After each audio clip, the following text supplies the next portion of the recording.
में भी आई फिर से नई जवानी थी। गुमी हुई आजादी की कीमत सबने पहचानी थी। दूर फिरंगी को करने की सबने मन में ठानी थी। चमक उठी सन 57 में वो तलवार पुरानी थी। बुंदेले हर बोलो पे हमने सुनी कहानी थी। खूब लड़ी मर्दानी वो तो झांसी वाली रानी थी। सुभद्रा कुमारी चौहान की देश प्रेम से ओतप्रोत इन पंक्तियों को हम बचपन से सुनते महसूस करते आए हैं। भारत के स्वतंत्रता संग्राम में केवल पुरुषों ने ही अपने जीवन का बलिदान नहीं दिया, बल्कि उस चिंगारी में कई वीरांगनाएं जन्मी, जिन्होंने घर से बाहर निकलकर मातृभूमि की रक्षा के लिए तलवारें थाम ली। उन वीरांगनाओं में अग्रणी थी झांसी की रानी लक्ष्मीबाई। हमारी ये पेशकश समर्पित है रानी के उस अदम्य साहस को, उस जज्बे को, जिसके बारे में हम पढ़ते सुनते आए हैं। लेकिन आज रानी की कर्मभूमि झांसी आपको अपनी 22 साहब की वो कहानी सुनाएगी जिसे स्वतंत्र भारत के 68 साल पूरे होने के बाद आपके जहन तक जाना बेहद जरूरी है।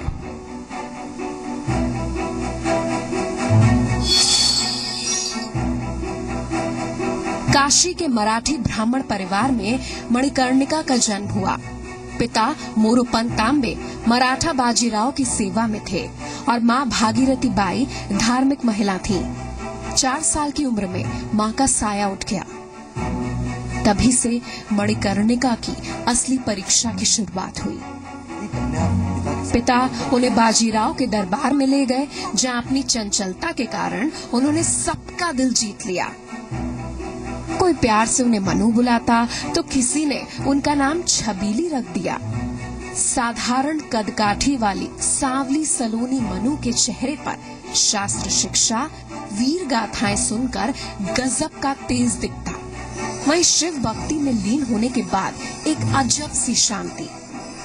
मनु के बारे में इसीलिए कहा जाता है कि कानपुर के नाना की वो बोली बहन छबीली थी।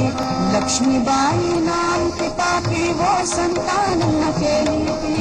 नाना के संग पढ़ती थी वो, नाना के संग खेली थी। बरछी ढाल तूफान कटारी उसकी यही सहेली थी। वीर शिवाजी की गाथाएं, वीर शिवाजी की गाथाएं उसको याद ज़बानी थी। 1842 में छोटी सी मनु का विवाह झांसी के राजा गंगाधर राव से प्राचीन गणेश मंदिर में हुआ। विवाह के बाद काशी की मनु झांसी की रानी लक्ष्मीबाई हो गई।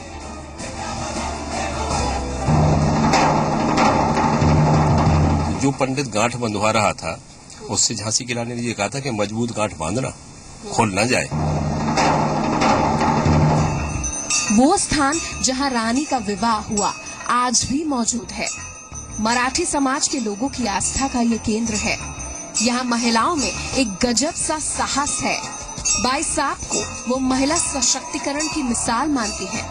घर घर की बच्चियों से लेकर बुजुर्ग महिलाएं गौरवान्वित महसूस करती हैं कि वो झांसी में जन्मी।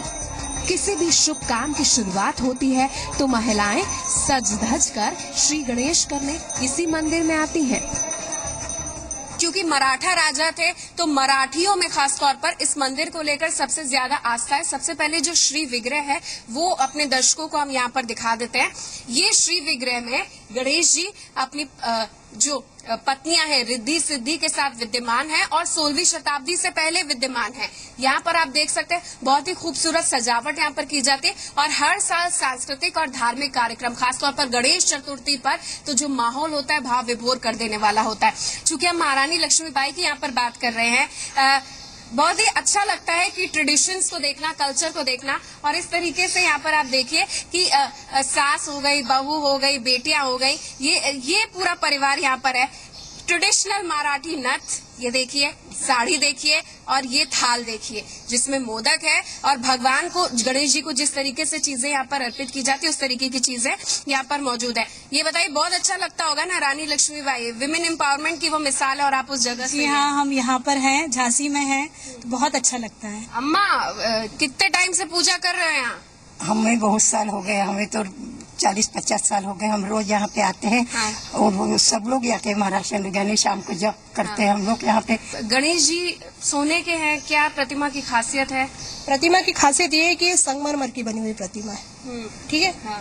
और ये झांसी के रानी के पहले से स्थापित है। अच्छा। और ऐसा कहा जाता है, हम लोगों ने देखा तो नहीं है, लेकिन किदवंती है कि एक पालकी में आई थी जो रत्न जड़ित थी और वो अभी भी गर्भगृह में है।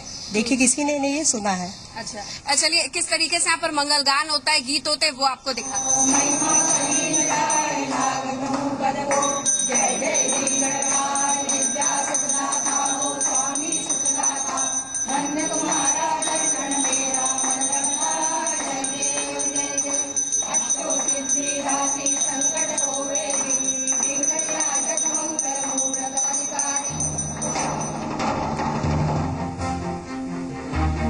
झांसी के किले में लक्ष्मीबाई बहू बनकर आई, लेकिन पर्दे में रहना उन्हें रास नहीं आया। किले के अंदर ही उन्होंने व्यायामशाला बनाई, तलघर में खूबसूरत सा शिव मंदिर बनवाया, अपनी सखियों के साथ एक मजबूत सेना तैयार की। रानी को घोड़ियों का भी शौक था, उनकी अंगरक्षक भी स्त्रियां ही थीं। लक्ष्मीताल में नहाने से लेकर युद्ध भूमि तक उनके साथ वो साए की तरह रहती थीं।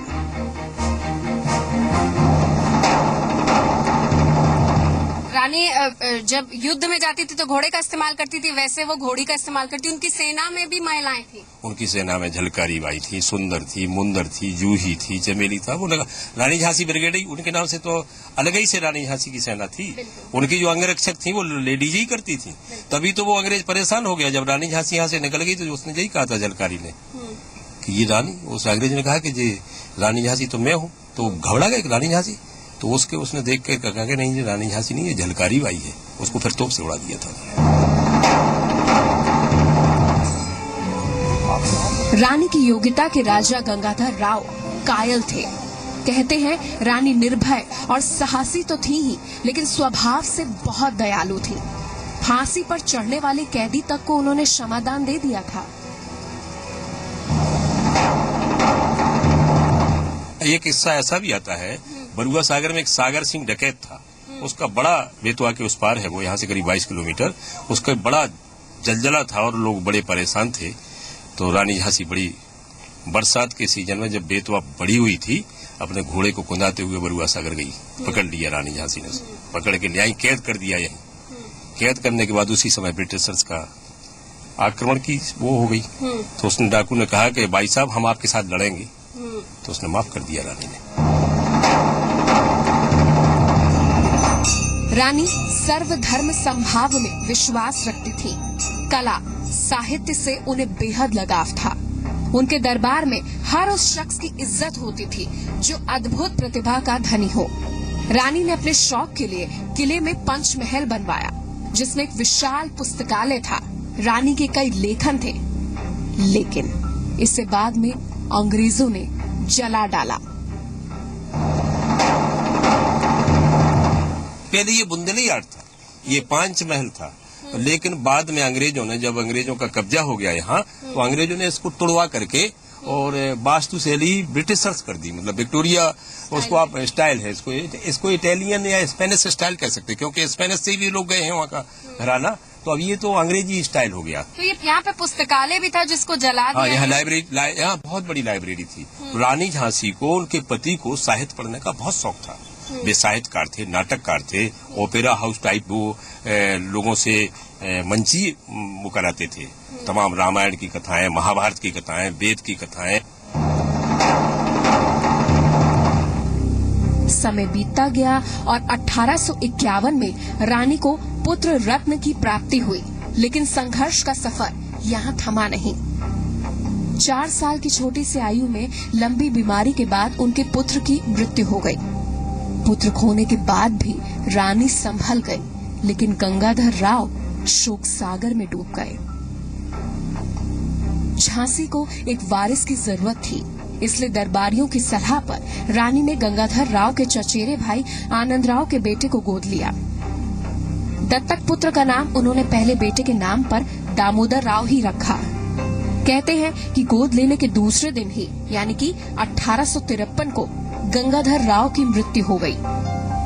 बेटा जिसने मातृ सुख का एहसास कराया, पति जिसने जीवन भर साथ निभाने का वचन दिया, दोनों ही लक्ष्मीबाई की यादों में रह गए।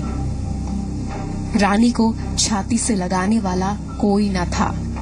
पति की याद में उन्होंने मुगल और दक्षिण भारत शैली के संगम से बेहद खूबसूरत स्मारक बनाया। शोकग्रस्त रानी एकटक कभी झरोके से तो कभी लक्ष्मी ताल जाते समय स्मारक देख पति को याद करती रहती। हर दिन एक जैसा नहीं होता, समय ही सबसे बड़ा मरहम है, इसलिए दर्द पीकर अपने दत्तक पुत्र में ही उन्होंने अपनी खोई हुई उम्मीद पाई। आज भी ये तस्वीर देखिए, आंसू आ जाएंगे। घोड़े पर सवार मर्दानी का हौसला देखिए, जहाँ एक तरफ ममता है और दूसरी तरफ देशभक्ति। बुझा दीप झांसी का तब डलहौजी मन में हर्षाया, राज्य हड़प करने का उसने ये अच्छा अवसर पाया। फौरन फौजे भेज दुर्ग पर अपना झंडा फहराया।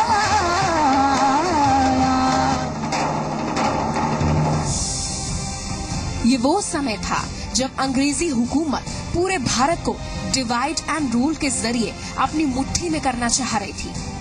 ईस्ट इंडिया कंपनी ने अपने पैर पसारने शुरू कर दिए थे। वो झांसी को भी हड़पना चाहते थे। डॉक्ट्राइन ऑफ लैप्स के तहत उन्होंने अपनी राज्य हड़प नीति अपनाई और लक्ष्मीबाई के दत्तक पुत्र को उत्तराधिकारी मानने से इनकार कर दिया। झांसी की राज्य मुद्रिका को जब्त करा, दुर्ग पर ब्रिटिश हुकूमत का झंडा फहराया। रानी अपनी आंखों से सब कुछ खत्म होते देख रही थी, लेकिन उम्मीद नहीं छोड़ी। अंग्रेजों ने लक्ष्मीबाई को पेंशन पर रानी महल भेज दिया। ये रानी महल है जो पहले सचिवालय था। राजाओं के सूबेदारों ने इसे बनवाया था। रानी यहाँ कुछ दिन रही तो इसे रानी महल के नाम से जाना जाने लग गया। आज यहाँ म्यूजियम बन गया है। रानी जहाँ रहती थी वहाँ उस समय की खूबसूरत नक्काशी और कला के आज भी निशान हैं। साथ ही वो आक्रोश के गवाह खंबे भी हैं जो बता रहे हैं, बयां कर रहे हैं कि रानी प्रतिशोध की आग में किस कदर धधक रही थी। देश पर आंच न आए, गुस्से और शक्ति की पराकाष्ठा इस रूप में यहाँ पर देखने को मिलती है। खंबा है, बहुत मजबूत है, लेकिन ये दरार है। हमारे साथ मोहन नेपाली साहब मौजूद हैं। क्या है ये? जब भाई साहब ने महल छोड़ा और अंग्रेजों लड़ने के लिए निकली तलवार लेकर के, तो वो बहुत गुस्से में थी। उन्होंने एलएस से कह दिया था कि मैं अपनी झांसी नहीं दूंगी, और गुस्से में निकली और अपने सिपा सलार भी साथ चले अंग्रेजों से लड़ने के लिए। तो शहर में अंग्रेज घुसे आए थे और गाजर मूली की तरह उन्होंने अपनी तलवार से काटी है। लेकिन लड़ाई के जब अंग्रेजों पर हमला करने के पहले वो बहुत तेज गुस्से में थी अंग्रेजों के खिलाफ में, तो अपनी तलवार को धार देखना चाहती थी और धार को उन्होंने बहुत गुस्से में इसमें दोनों एकदम कैसा मारा कि धार कैसी तलवार की, और जब देखा कि चटक गया तो बहुत मारते हुए आगे निकल गई। वो निशानी भाई साहब के तलवार के पानी का प्रतीक है।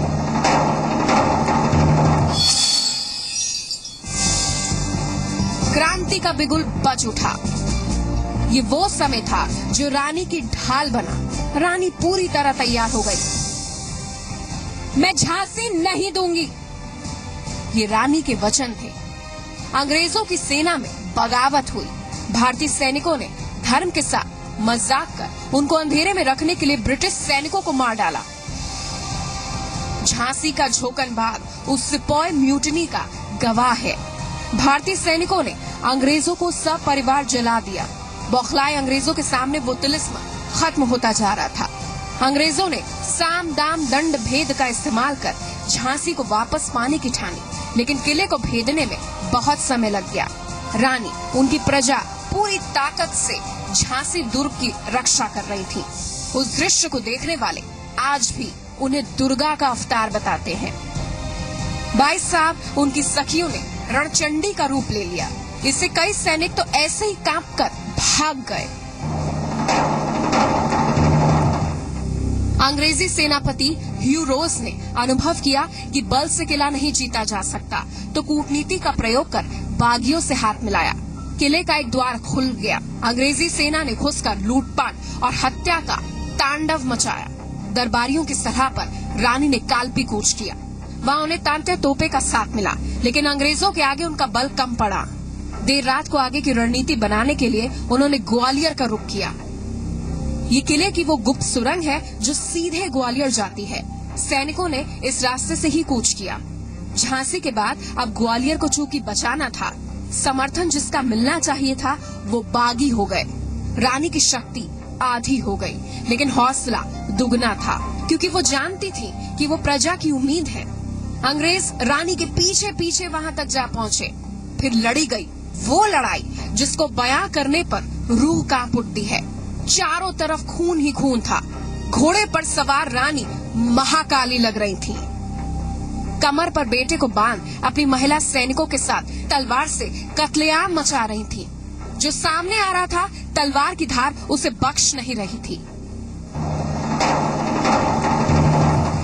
कान्हा और मंगरा सखिया रानी के संग आई थी। युद्ध क्षेत्र में उन दोनों ने भारी मार मचाई थी, पर पीछे यूरोज आ गया। हाय धीरी अब रानी धीरी, बुंदेले हर बोलों के मुंह हमने सुनी कहानी थी। खूब लड़ी मर्दानी वो तो झांसी वाली रानी थी।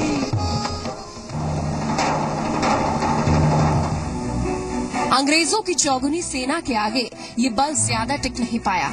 रानी अंग्रेजों से घिर गई। सखियों का साथ नहीं था। सैनिक मारे जा चुके थे। ये झांसी का दुर्भाग्य था कि रानी पर गोलियां बरसाई गई, पीछे से वार किया गया। अद्भुत अदम्य साहस की परिभाषा है कि रानी तलवार चलाती रही, अकेले ही सैनिकों को मार गिराया। रानी जख्मी थी, सिर का दाहिना भाग कट गया था, आंखें निकल आई थी। फिर भी आखिरी सांस तक वो लड़ती रही। कहते हैं कि ग्वालियर के किले से रानी अपने घोड़े संग कूदी थी। अंग्रेजों के हाथों मरना नहीं चाहती थी। अपना शरीर मातृभूमि के लिए न्यौछावर करना पसंद था, न कि अंग्रेजों के आगे झुकना। आखिरी बार अपने बच्चे को देखा और वीर गति को प्राप्त हुई। कहते हैं कि जहां वो गिरी उसके पास ही एक कुटिया थी। शरीर अंग्रेजों के हाथ में ना आने पाए, इसलिए उन्हें मुखाग्नि तुरंत दे दी गई। आज भी ग्वालियर के फूलबाग में आप जाइए तो उनका स्मारक दिखेगा। झांसी में उनकी याद में संग्रहालय है, जहाँ बाई साहब की यादें हैं। 1857 की क्रांतिवीरों की निशानियां हैं। वो शस्त्र, वो तस्वीरें, वो बर्तन हैं जो उस दौर से, उस सभ्यता से जुड़े थे। लक्ष्मीबाई की मृत्यु के बाद अंग्रेजों ने उनका लोहा माना। लड़ाई की रिपोर्ट पर ब्रिटिश जर्नल ह्यू रोज लिखते हैं, she was clever and beautiful and most dangerous of all Indian leaders. 1895 में सर ओवेन बर्न ने उनको इंडियन जॉन ऑफ आर्क कहा। रानी ने हमें रास्ता दिखा दिया। जो सीख सिखानी थी वो सिखा दी। वो आज महिला सशक्तिकरण की मिसाल है। उनका स्मारक वो खुद ही है। घोड़े पर सवार रानी आज भी कह रही हैं, हिंदुओं में जब तलक है बू ईमान की, तख्ते लंदन तक चलेगी तेग हिंदुस्तान की। निहारिका महेश्वरी, जी मीडिया।